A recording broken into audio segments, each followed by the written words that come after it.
somebody asked me to talk about logs. I'm happy to. And I feel like we should kind of maybe go back a little bit and just kind of discuss functions we need to be aware of how they work. So it's not a short discussion, but it is something we can say with relative quickness. The first thing I would just say to be aware of is there's no really good starting place here. I'm trying to think like we can do that. Sorry. Yeah, let's start with polynomials. So polynomials, really quickly, they look something like y equals x cubed plus 5x plus 1, or f of x equal to x squared plus 2x plus 3, or anything where you have non-negative integer powers of x, or your variable in general. More generally, g of x equal to x to some positive power times a coefficient plus lesser powers all the way down to the first power and a constant term. This is your very kind of general polynomial of degree n, meaning the highest power is n, and n should be an integer. We see polynomials a lot in this class, right? They're kind of like the nicest function you ever get to deal with, where you have nice positive integer powers. The only things I really want to say about polynomials are polynomials have a domain that is everything all the time. There is no polynomial whose domain is less than that. There is no value of x that we can't plug in, right? Because we don't have any of the three major issues that are domain issues, which there's no possible division by 0, there's no possible even root of a negative, and there's no possible logarithm of 0 or negative. Because none of those things are there, right? There's no fractions, there's no roots, there's no logs. Great, the domain is everything. The other things I want to say, which are things we haven't yet defined, are polynomials are always continuous everywhere. From a graphical perspective, I don't think this is too terrible to understand. If you were to graph a polynomial, like for example, y equal to x cubed minus x, it looks somewhat like this. And you can see, hopefully, even though I did lift my pen off the paper, you don't need to lift your pen off the paper to draw this thing, which is kind of a hallmark of being continuous. The other thing I want you to know about polynomials, even though we haven't defined it yet either, is that they are also differentiable everywhere. Cursor. Oh, yeah, sorry.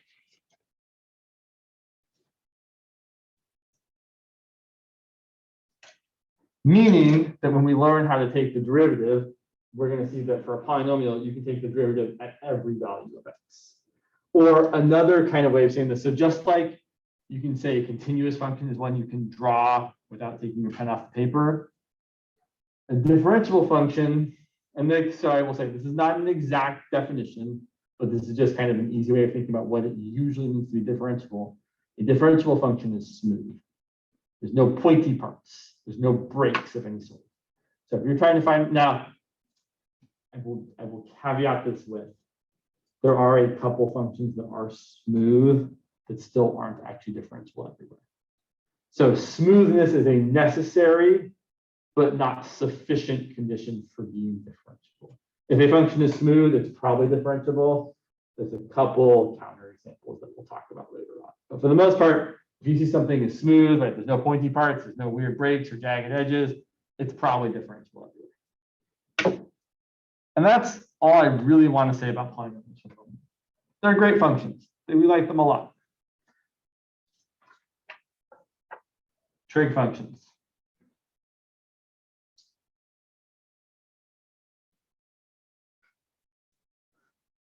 There's 6 of them. Y equals sine of x, and y equals cosine of x. These ones we definitely want to know what they look like. Sine of x, we've already drawn it once. I'm going to draw it again. Is I'm going to draw a period of it.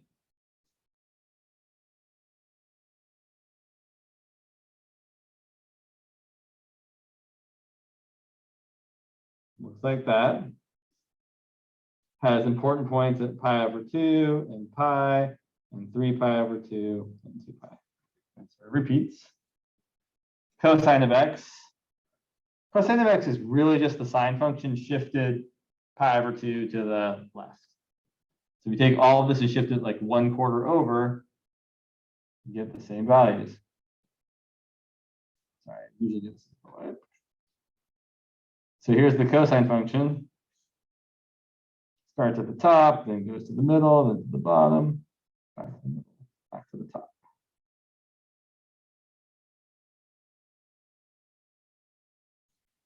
And since I said it, I might as well note it. It is true that if you shift sine of x pi over 2 to the left, so sine of x plus pi over 2, let's say you shifted pi over 2 to the left, that is in fact equal to cosine of x. Kind of cool. Or alternatively, if you shifted cosine of x pi over 2 to the right, it would equal sine of x. Those are not that important, but I just felt like I should write them down since I said it. The things I want you to know about the trig functions, well, specifically these 2 trig functions. These 2 trig functions have a domain that is also both everything. The domain of sine of x, the domain of cosine of x is every possible real number. The range, on the other hand, is very limited. The range is as low as -1, as high as +1.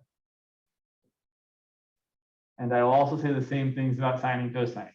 Sine and cosine are both continuous everywhere and differentiable everywhere. There's no breaks when you draw them, and they are both smooth.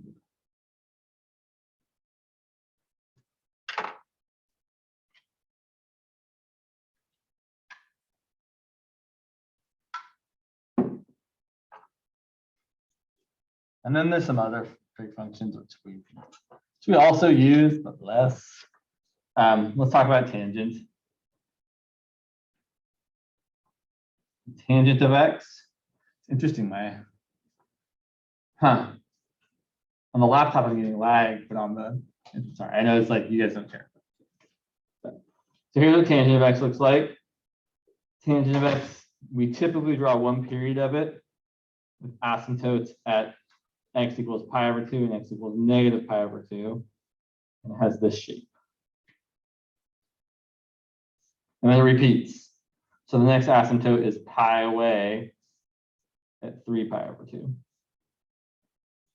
And that's the same shape. Intercept at pi. It's 0. And so on. And it does that forever and ever to the left and to the right. Here we have some limitations. Right? This function is not continuous everywhere.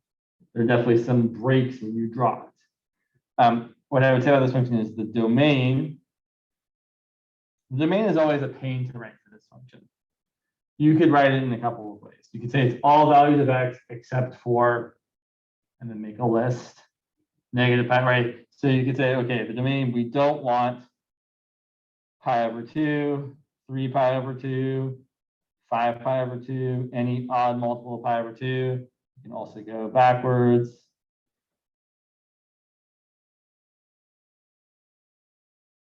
Like that.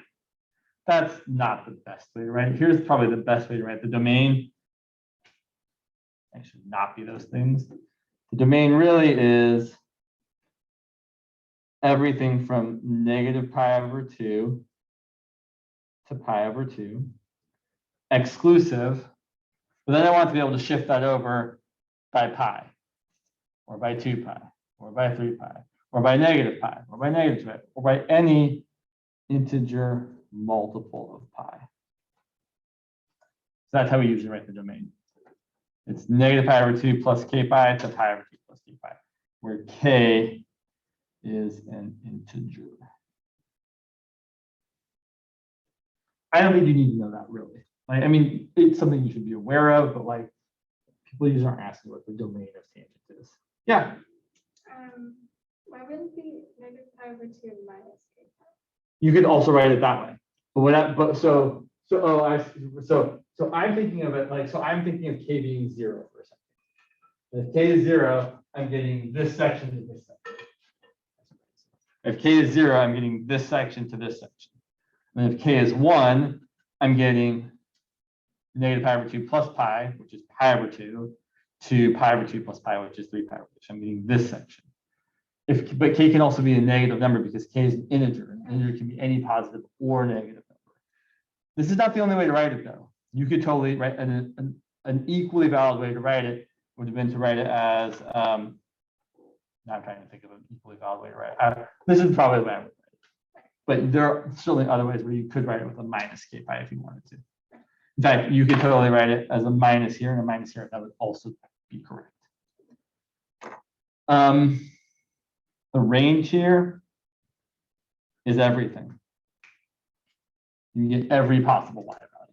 There are no limits. And anything else that's particularly pertinent? So here's what I would say about a function like this. And this is actually a statement that's true about almost every function we deal with. The exception being piecewise functions. Aside from piecewise functions, almost every function we deal with is continuous on its domain. Meaning as long as it's defined, it is continuous. And that is true for just about every type of function we deal with, even if it's undefined in places. And the prime examples of that are the trig functions like tangent or secant or cosecant or cotangent, and then the rational functions, which we'll talk about in just a second. So tangent looks like this. I really feel like I should do all the trig functions. I really don't want to, but we'll talk about it. So let me very briefly show you what the other ones look like. Here's the thing about the trig functions. All of the co-functions are essentially the same, or look very similar to each other. Sine and cosine look virtually the same. Tangent and cotangent look very much the same, and secant and cosecant look very much the same. Here's what cotangent looks like.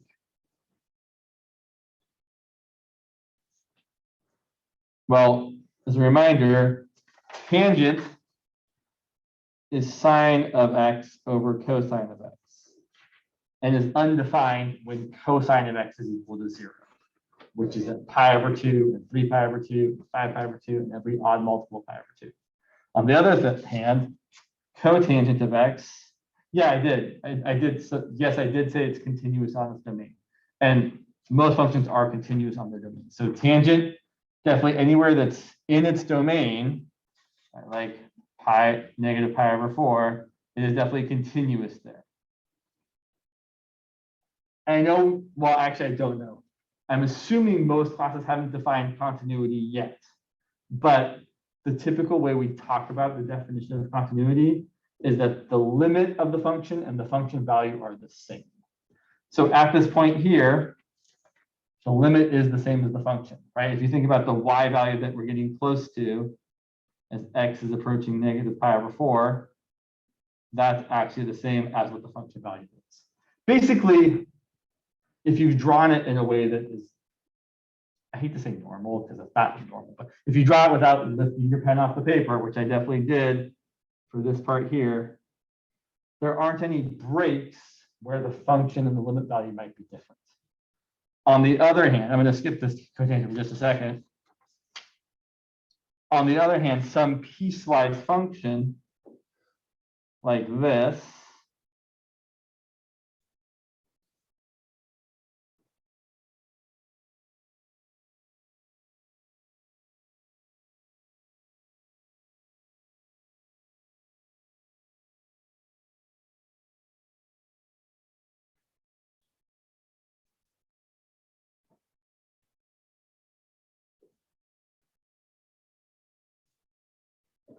this piecewise function has some discontinuities, even though its domain is every. Now I know I haven't written the function, right? Like I could actually write out what the function is. That's not the point. The domain here we can, I think, see is every possible x value. Right? There isn't an x value that's missing. X is everything from -3 to -1. It also can be -1, anything from -1 to 3, and it's anything onward from 3 to 12, right? We're not missing any x values. But visually, I think it's very blatant that, oh yeah, this is not a continuous function. And we can see it specifically, this is discontinuous at the following two places. At x equal to -1 and x equal to +3. And that's because I should have made one more discontinuity there. Oh well. Specifically, it's because the function value and the limit value are not the same. I know, and I don't want to get too much into the definition of continuity yet, but here at -1, f of -1 is equal to 1. What's the limit as x approaches -1?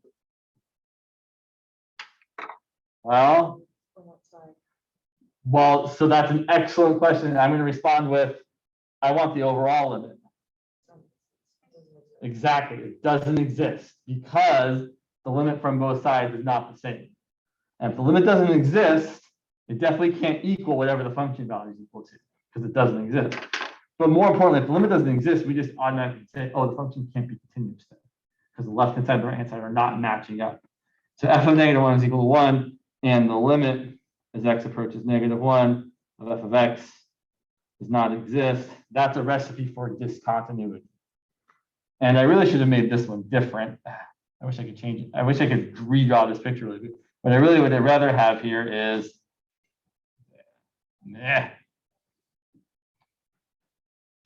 really, I'm just going to scribble this out. I'm going to do this instead.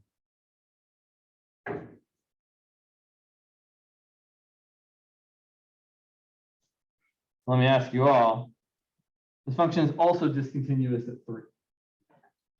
What's f of 3? If you can see what I've written. It is 8, thank you. What's the limit as x approaches 3 from both sides?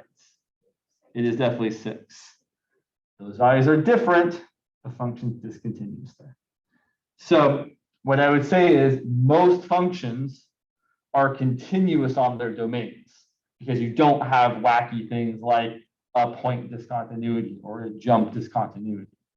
And tangent is definitely an example of a function that is continuous where it's defined, because as long as it's defined, it looks like a normal tangent function. But when it's undefined, then it can't be continuous there because there's nothing to be defined at. So long story short, the only types of functions we really see, and again, there are exceptions, but most of the time, the functions we see that are discontinuous are piecewise, or I should say the functions that are discontinuous on their domains are piecewise functions. There are lots of functions, tangent included, that are discontinuous in places. It's just usually those places that are discontinuous are places they're not defined in the first place. So, cotangent. Cotangent, which is cosine of x over sine of x, is undefined when sine is equal to 0, which is all of the multiples of pi. Sine of pi is 0, sine of 2 pi is 0, sine of 3 pi is 0, and so on, and so on, and so on. So we're going to get the vertical asymptotes at all the multiples of pi.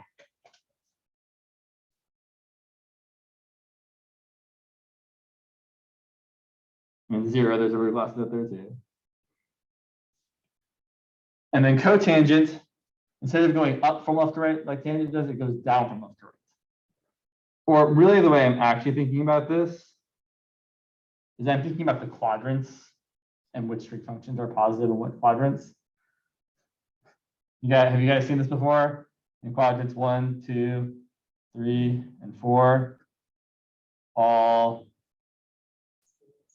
Thank you. Yes. There's another saying that I won't say in class, but it's a little funnier. But you can come to me, ask me privately. There's another saying people say to remember this, which is very memorable, which you can ask me about in office hours. It's not that bad, but it's just slightly inappropriate for class. So, but the point is that in the first quadrant, which is from 0 to pi over 2, all the trig functions are positive.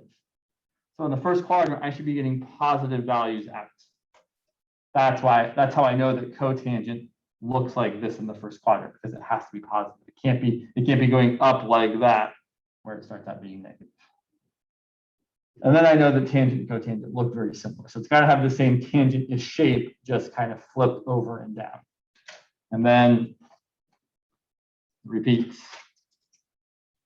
It has intercepts at pi over 2, and wow, that looks terrible, 3 pi over 2, and negative pi over 2. And it is also continuous on its domain. Here you write the domain as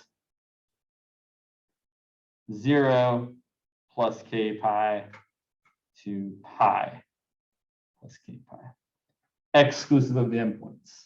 So when k is 0, you get this first section, which is 0 to pi. When k is 1, you get the second section, which is pi to 2 pi, and so on and so on and so on. I know the trig functions are not that exciting.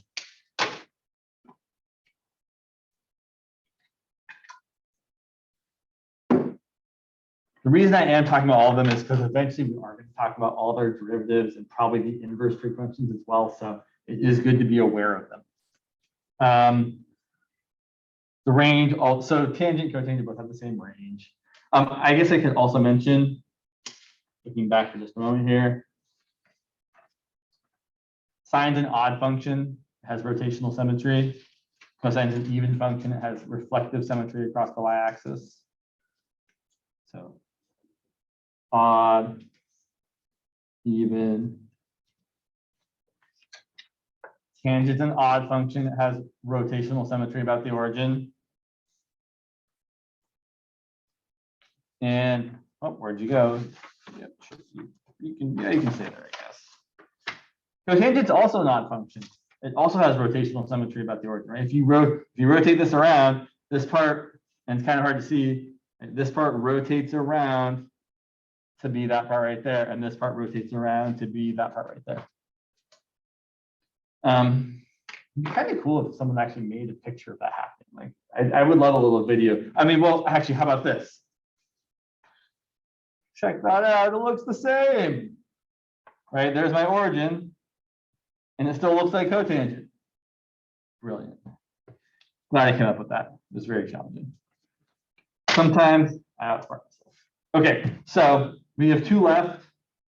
They are secant and cosecant. And here's how I would encourage you all to think about graphing cosecant or secant. Let's start with secant. Secant is the reciprocal of what? Yeah. So I'm going to graph cosine first. Now let's go a little bit to the left and the right. So it's 1, -1, 2 pi. Let's even go a full period to the left at -2 pi. And cosine does this sort of deal. I'm not going to draw it bold. I'm going to draw it kind of dashed. So pretend it's not there. So here's my cosine graph that isn't really there.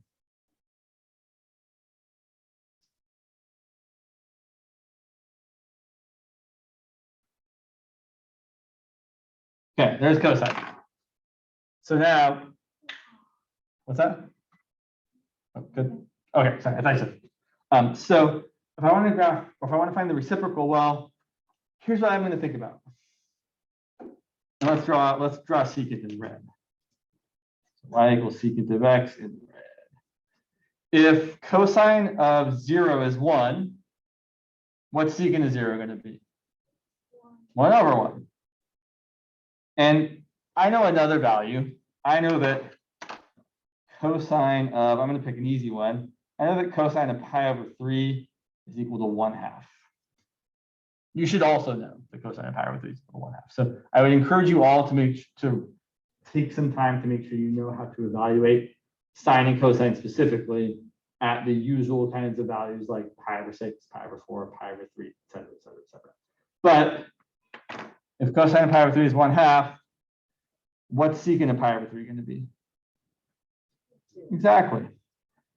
And what I like to think about is as the cosine values get closer and closer to 0, the secant values get larger and larger and larger. Right? If your denominator is super, and I'm going to say this a lot, so you might as well make sure you hear it now. If your denominator is very, very small, your fraction is very large. And if it's overall positive, it's a very large positively. If it's overall negative, it's very large negatively. So as cosine gets closer and closer to 0, but still positive, the secant values get extremely large. You have a vertical asymptote there. Right, when cosine is 0, secant is 1/0, which is undefined. But as the cosine values get closer and closer to 0, the secant values get further and further away from the x-axis. In fact, that's kind of what I like to think of is basically the secant is kind of taking this cosine and kind of flipping it away from the x-axis. So I'm going to take this value here of -1, and then instead of moving towards the x-axis, I'm going to move away. And so every place where cosine is equal to 0, secant is going to have a vertical asymptote.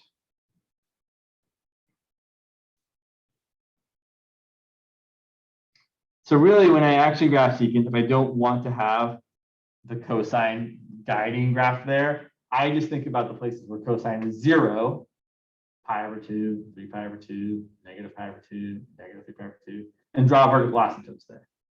And then I think about the places where cosine is 1 or -1, and I get those same secant values, right? When cosine is 1, so is secant. When cosine is -1, so is secant.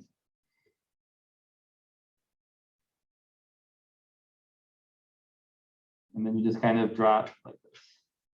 No, those are not parabolas. They kind of have a parabolish look to them, but they're definitely not parabolas. And so on, right? We can draw it more and more forever. Couple things to say about this. The domain, I'm going to be very lazy here. The domain is the same as the domain for tangent, which makes sense because both tangent and secant have division by cosine. So they're all going to be undefined at the same places. The range is a bit different. The range, we get everything except between -1 and 1. So the range is everything from -∞ to -1 inclusive and 1 to infinity.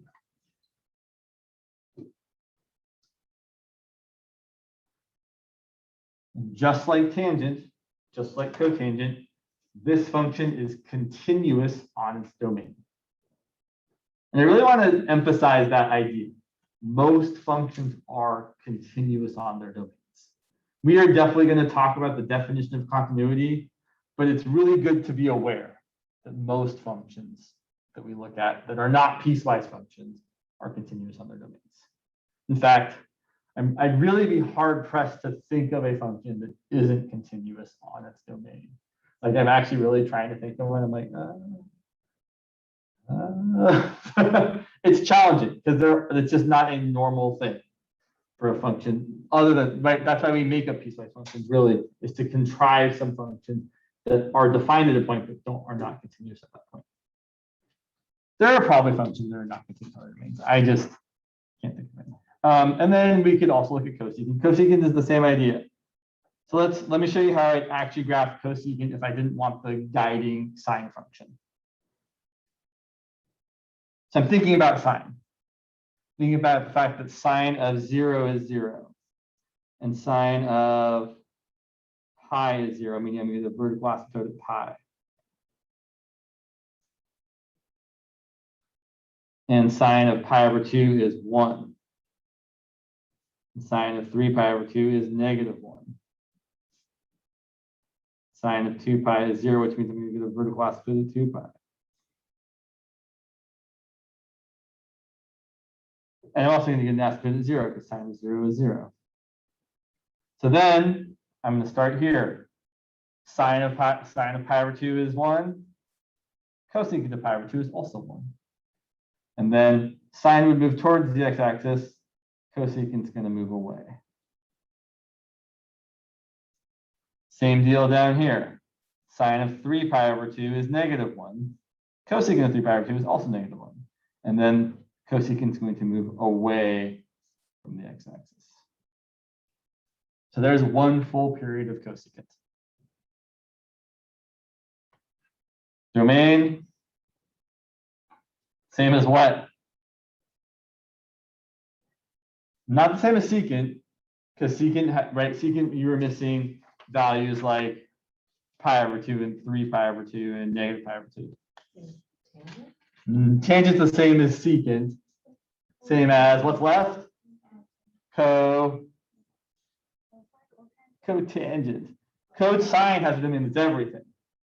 Cotangent is the one that is cosine of x over sine of x.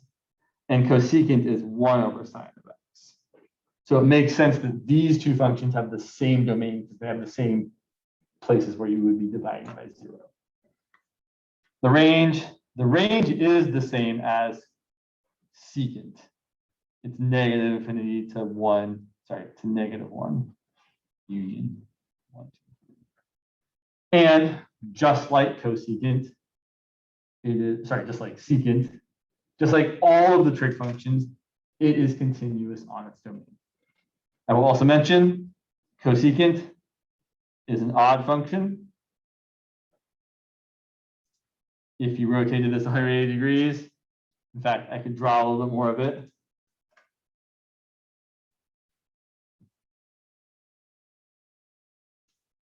If you rotate this 180 degrees around the origin, it does look the same. Look at that. Looks the same. There's the origin. Oh yeah. Looks the same. On the other hand, secant is even. Right? It has that reflective symmetry across the y-axis.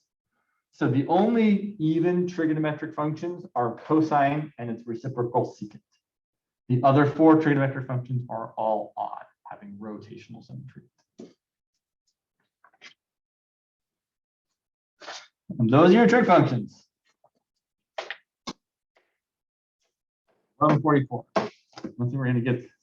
So I was working my way up to the exponential logarithmic functions that people had asked about because it seemed like we should go through things. But let's talk about exponential logarithmic functions for 5 minutes. Exponential and log, yeah. So exponential functions. Here's the very basics. You've got f of x equal to, I forget if this book uses a or b as the base. It's standard to use kind of either. B feels more normal because like the word base starts with the letter B, but some books like to use a. I feel like this book uses a probably. So exponential function is some base raised to the x power. For example, y equals 2 to the x, y equals 3 to the x, y equals 1/4 to the x, y equals e to the x is probably the most important exponential function that we're ever going to look at. The only requirements are that your base be positive and not 1. Why not 1? Because 1 to any power is just 1, and you wouldn't have an exponential function, you'd have a constant function. So it's not that you can't find 1 to the x, it's just that it's not really exponential. 0 to the x is problematic. What's 0 to the second power? Right. What's 0 to the negative second power? Undefined, right? So be careful. 0 to a negative power is undefined, but sometimes we forget. We're like, oh, 0 to a power is just 0. But it's not. So 0 to the x is problematic because it's undefined a lot of places, like wherever x is negative. And in a similar way, in a somewhat similar way, negative numbers to the x power are also problematic. So we don't ever want anything like y equals 1 to the x, y equals 0 to the x, or y equals -4 in parentheses to the x. This is just 1. This is undefined a lot. And we would like our exponential functions to be defined everywhere. And this is also undefined a lot of weird places. Like this is specifically, this example is undefined if x equals 1/2. What's another name for -4 to the 1/2 power? What's another name for the 1/2 power? Square root. What's the square root of -4? Imaginary, right? And when we're talking about functions, we always want real valued outputs. So imaginary things, as far as we're concerned, undefined, right? We don't want imaginary y values. So none of these bases are good. The only kind of base we want is a base that is positive and not 1. So if our function looks like this, then our graph looks something like this, assuming, well, I should say a couple things. So our graph looks something like this if our base is greater than 1, or something like this. I'm never good at drawing it this side. If our base is between 0 and 1. So if our base is larger than 1, the exponential function is increasing. If our base is less than 1, but still positive, our exponential function is decreasing. A few things to know about exponential functions. And again, I should back up. If you haven't done anything, right? Like if you just have something for the x, you haven't added or subtracted, multiplied, or you haven't shifted or transformed it in any way.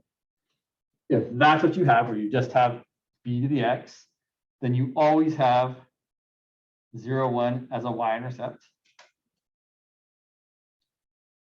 You have a horizontal asymptote at y equals 0. The domain is everything. And the range is all positive numbers. And that's true for any exponential function.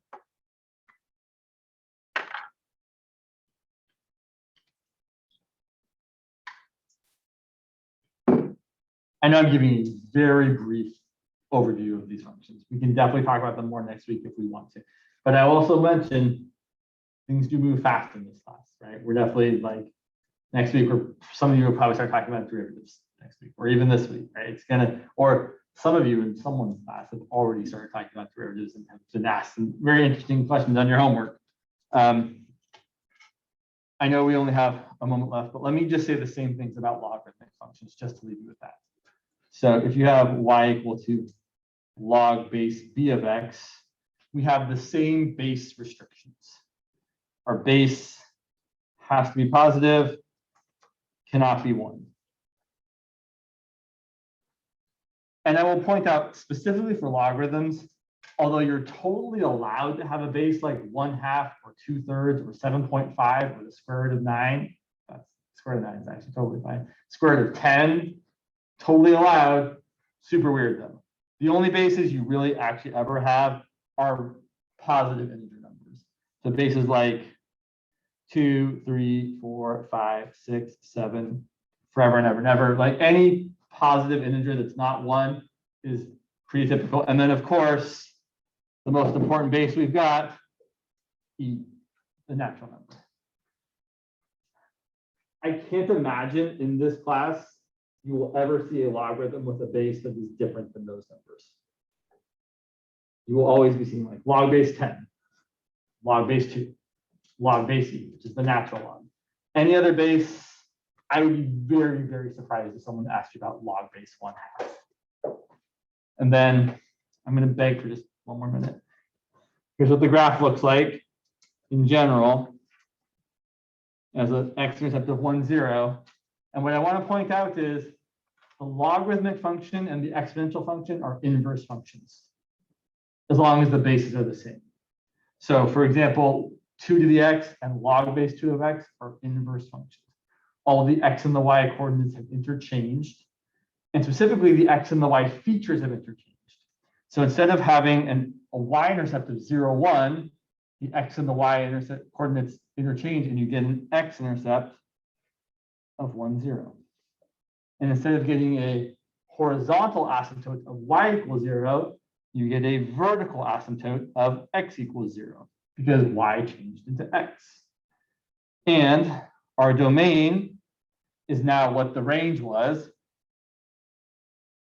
And our range is now what the domain was. Because that is also a hallmark of inverse functions. The domain and the range interchange because the domain is all the x values and the range is all the y values. But if you interchange x and y to find the inverse function, then the domain and the range roles have switched places.